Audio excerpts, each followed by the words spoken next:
A warm welcome to TV Africa News and thank you for always joining us. This is Africa Today. My name is Najuma Luima, but first are the headlines. Museveni Prime Minister Nabanja hijacked SEC meeting with a prolonged argument.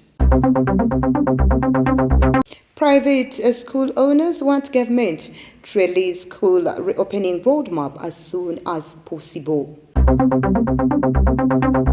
West African leaders meet over coup-hit Guinea and Mali. In sports, Mugabe Revita named on Uganda Cranes provisional squad to face Kenya, Mali. A warm welcome once again. Now the news in detail. President Yoweri Kaguta Museveni and Prime Minister Robinah Nabanja surprised the Central Executive Committee as the two engaged in a prolonged argument on the role of resident district commissioners and parish chiefs. We have more. According to a source, whereas the Friday meeting was a smooth one and many resolutions were on course, towards the end of the meeting, Nabanja and President Museveni cut off the rest as they got involved in a prolonged argument on two specific issues. First, it was the issue of RDCs, whom Museveni is not happy with. He argued that most RDCs are using their positions for political capital instead of extending services to the people and waking them up from poverty. Museveni argued that going forward, it would be important that only those who were willing to serve the people be appointed, rather than appoint people who were en route to a political office. The president continued that he was tired of having different NRM leaders propose names of people who have failed in elections as RDCs, adding that he was now going to work with the new Prime Minister for Presidency, Dr. Millie Babalanda, who has a grand plan of having better RDCs chosen from within locals in the area. At this point, Nabanja interrupted, arguing that the strategy of RDCs has been fruitful, citing herself as an example, adding that Mr. Frank Tumwebaze, now the Minister for Agriculture, was also a RDC. She insisted that RDCs are an important grooming hub and should be left that way, something Museveni dismissed immediately. Medical interns under their umbrella body, Federation for Uganda Medical Interns, have decided to lay down their tools over failure of concerned authorities to increase their salaries as directed by President Museveni in July this year. Nalugo reports. In a letter seen by TV Africa, President Yoweri Museveni directed that all medical interns be paid half of the recommended pay of the fully appointed officers in the respective professions starting July 2021.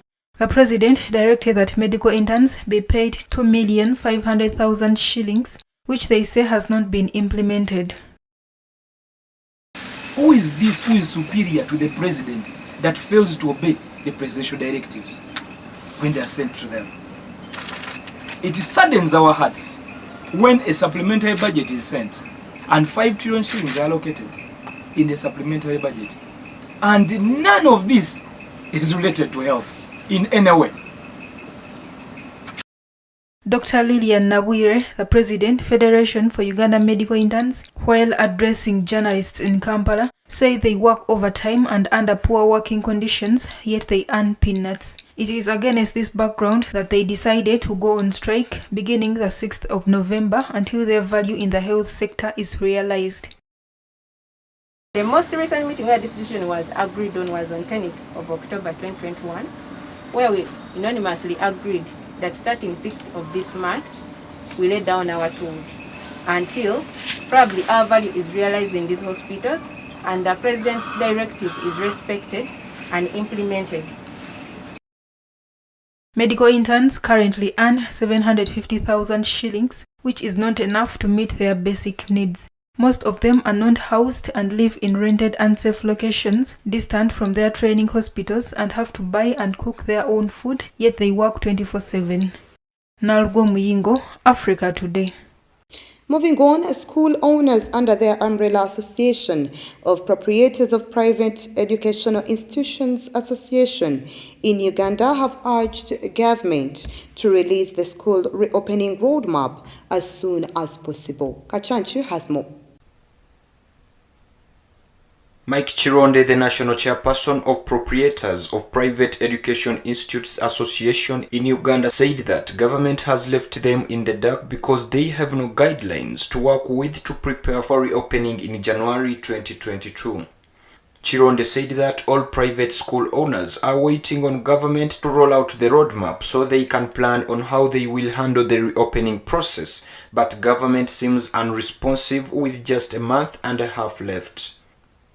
Dr. Kedris Triagenda, who is the Director Education Standards at the Ministry of Education, however, said that government is not being slow, but rather careful to make sure that schools reopen safely and sustainably. Dr. Triagenda said that the Education Ministry has its teams in the field to pick information on how schools are readying themselves for reopening, and this will inform government's roadmap. Schools in the country have been closed since June 18, 2021, but some lower classes have not attended class since 2020 when the first pandemic hit. Dr. Triagenda said that the Education Ministry is now putting much emphasis on these lower classes so that they can catch up as soon as possible. Let's take a very quick short break. We will be right back.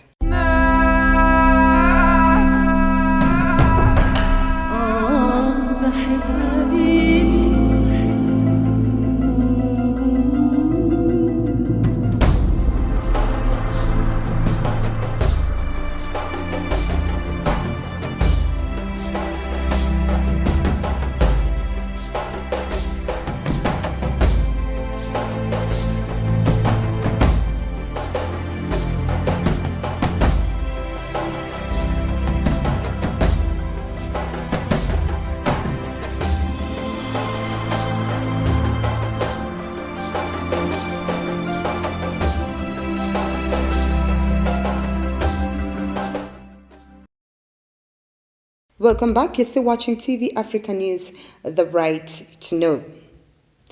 An extraordinary summit of heads of state of the Economic Community of West African States opened this Sunday, November 7th in Accra, Ghana, devoted to the examination of political developments in the Republic of Guinea and the Republic of Mali. ECOWAS said in a statement that during this extraordinary summit, the heads of state will take stock of the situation in the two member states and will engage in discussions on the subject. Taking part in the summit is the President of Ghana and current Chairman of ECOWAS, Nana Akufo-Addo, as well as his own counterparts, Macky Sall of Senegal, Alassane Ouattara of Cote d'Ivoire, Mohamed Bazoum of Niger, and the ECOWAS mediator, Goodluck Jonathan. One of the main issues to be discussed during this extraordinary summit is the respect of deadlines set for the holding of presidential elections that should lead to civilian rule in both Bamako and Conakry. In both countries, the military that seized power dissolved the government and institutions and abolished the constitution. In the aftermath of the coup in Guinea on September 5, 2021, ECOWAS announced targeted sanctions against the perpetrators of the putsch and called for elections within 6 months, calling for a very short transition. ECOWAS also decided to freeze the financial assets of the country's new leaders and their family members and to impose travel bans on them.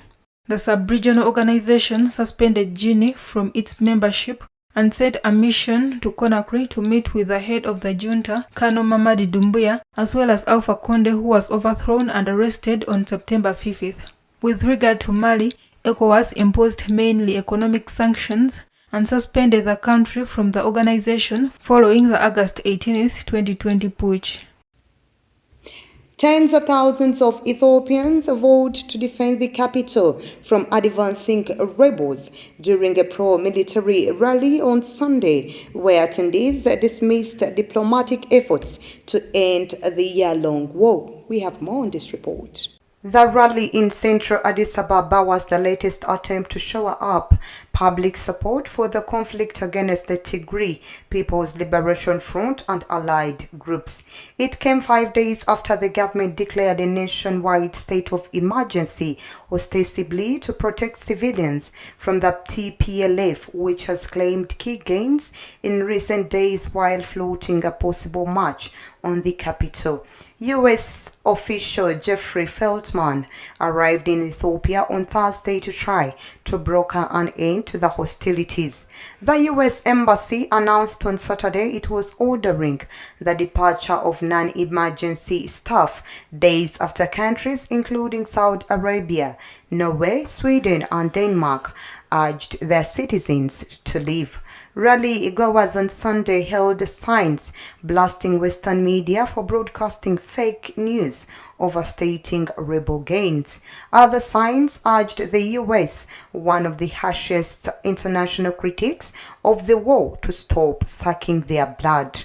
Prime Minister Abiy Ahmed sent troops into Tigray last November in response to a TPLF attack on federal troops based in the state.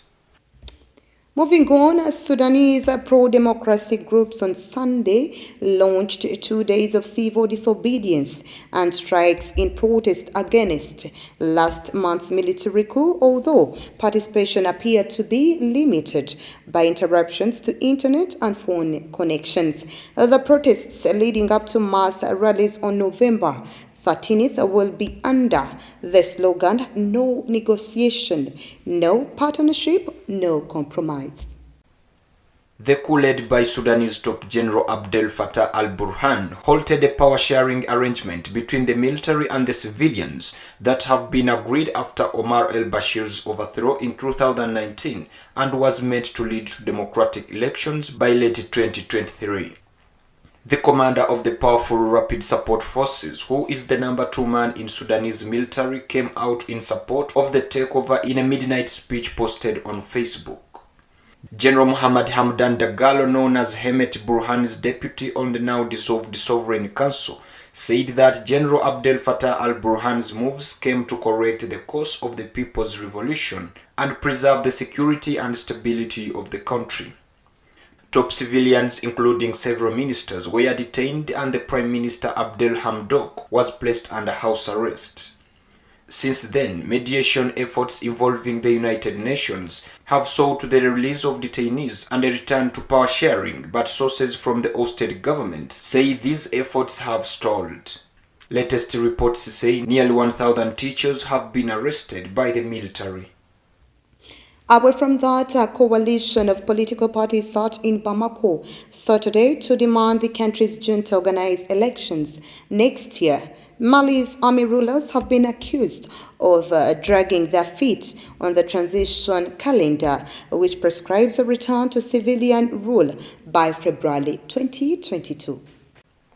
Amadou Koita, spokesperson for the political parties and groupings of political parties in framework of exchange for a successful transition in Mali, said that they no longer understand the totally contradictory logic of the government, which endangers the evolution of the transition and relations with their partners concerning the electoral timetable, institutional reforms, and the revision of texts. In recent weeks, the United Nations and the Economic Community for West African States delegations have been to Bamako in a bid to pressurize the authorities to move towards organizing elections. Prime Minister Chukwueze Mayiga said that the polls could be delayed for months. Abakari Toure, an opposition activist, said that in case of prolongation of the transition without a consensual debate with all the sons of this country, they have legal means that are guaranteed to them by the Malian constitution. Mali's transition was rocked by a May coup in which junta leader Colonel Assimi Goïta overthrew the interim administration in which he served as vice president. Civil society groups have accused the military of seeking to hold on to power. West African leaders are meeting on Sunday with Mali and Guinea top of the agenda. Let's once again take a very quick short break. We will be right back.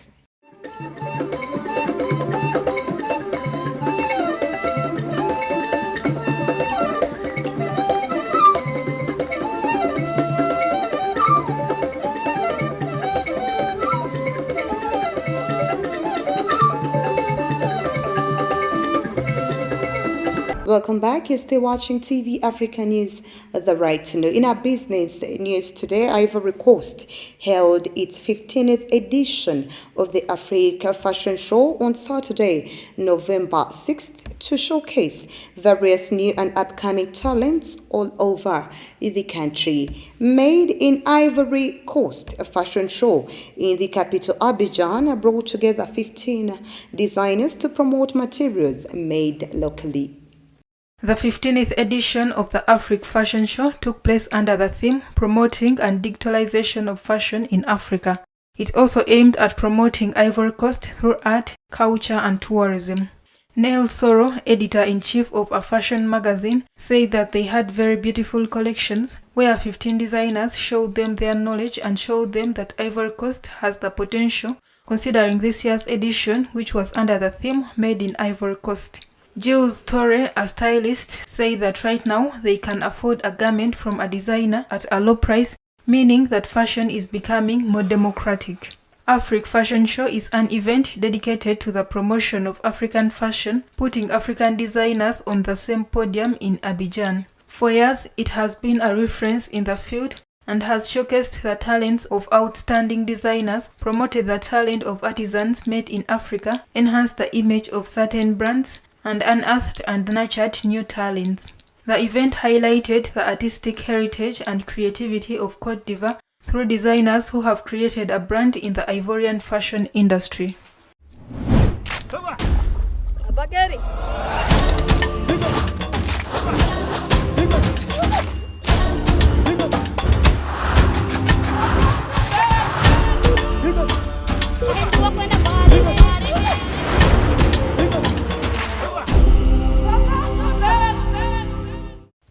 In our health news today, several demonstrations took place again on Sunday across Morocco to protest against the government's anti-COVID vaccine pass.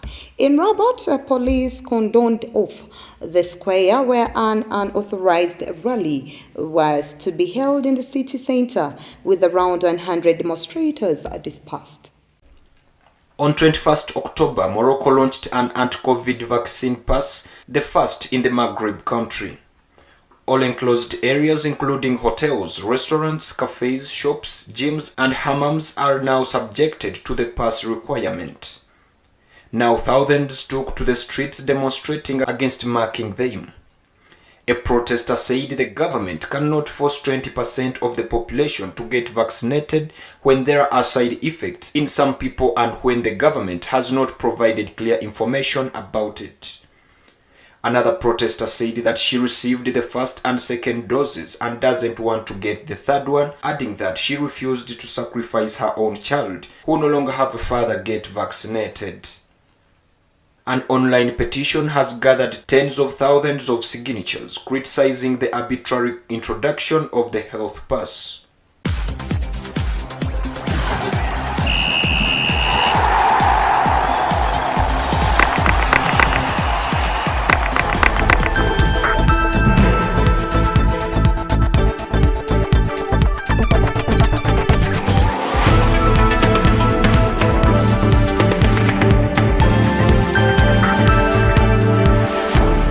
In our sports news today, Uganda Cranes head coach Milton Michos Ledojovic named the 28 players on the provisional squad to face Kenya and Mali in the remaining two matches of the FIFA World Cup 2022 Group E matches. Kachanchu has more. There are a couple of new faces on this Uganda Cranes team from the side that played against Rwanda last month. These include Scottish-based defender Bevis Christopher Kizito Mugabi of Motherwell Football Club, John Revita of Kampala Capital City Authority, goalkeeper Matthias Kinyoga, forward Alan Okello of AC Pardo Algeria, Mahadi Kakoza of Express, as well as the sports club Villadio of Gavin Kizito Mugweri and Kenneth Semakula. The team was named after the Sunday training session at St. Mary's Stadium Kitende, where they held a practice training match with Uganda Premier League side Uganda People's Defence Forces. Uganda People's Defence Forces beat the national team 1-0 courtesy of defender Julius Kisambira's well-tapped goal. Training resumed today Monday afternoon at Lugogo Stadium in Kampala. Uganda Cranes squad include goalkeepers Charles Lukwago of St. George, Ethiopia, Matthias Kigonya of Azam, Tanzania, Isma Watenga of Chipa United, South Africa, and Joel Mtakuba of Express, Uganda. Defenders include Isaac Mleme of Victoria Azizkov, Czech Republic, Abdulaziz Kayondo of Vipers, Timothy Dennis Awanyi of FC Ashdod, Israel, among others. Some of the defenders include Khalid Aucho of Young Africans, Tanzania, Alan Okello of AC Parado, Algeria, Moses Waiswa of Supersport United, South Africa, Shafik Kuchikajimu of Uganda Revenue Authority. Uganda Cranes forwards include Fahad Bayo of FC Ashdod, Israel, Yunus Junior Sentamo of Vipers, Uganda, Stephen Desimukwala of Uganda Revenue Authority, Uganda, Milton Karisa of Vipers, Uganda, Ibrahim Oriti of Vipers, Uganda, and Martin Chiza of Express, Uganda.